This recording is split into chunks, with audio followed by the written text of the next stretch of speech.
అందరికీ నమస్కారం. తాడపత్రి నియోజకవర్గ మాజీ ఎమ్మెల్యే పెద్దారెడ్డి హైకోర్టు ఉత్తర్వులను బేఖాతరు చేయడంపై గత నెల 31వ తేదీ జూలై 31వ తేదీ మా మాజీ కౌన్సిల్ సభ్యులందరం కలిసి పట్టణ టౌన్ పోలీస్ స్టేషన్లో కంప్లైంట్ ఇచ్చాం. ఆయన మీద చర్యలు తీసుకోండి, హైకోర్టు ఉత్తర్వులు బేఖాతరు చేశారని. యాక్చువల్గా అతనికి ఇక్కడ ఏదో స్వేచ్ఛ కోల్పోయినట్లు మా కూటమి ప్రభుత్వం వచ్చినప్పటి నుంచి అతనికి నియోజకవర్గంలో తిరగనివ్వడం లేదంటూ ఆయన రిట్ పిటిషన్ వేసినాడు హైకోర్టులో. ఆయనే హైకోర్టు పోయినాడు. పోతే హైకోర్టు కొన్ని ఉత్తర్వులు ఇచ్చింది.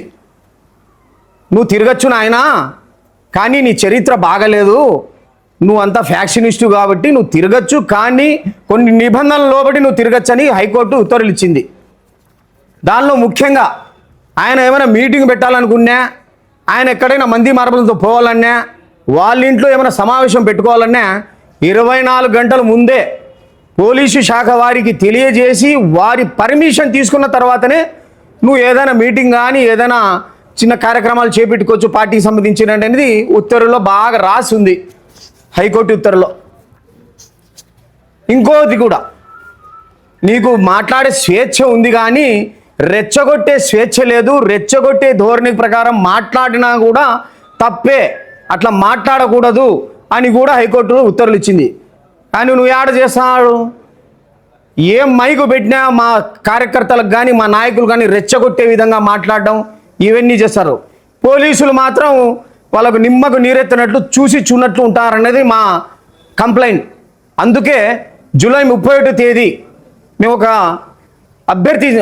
ఒక అర్జీ ఇచ్చినాం పోలీసులు.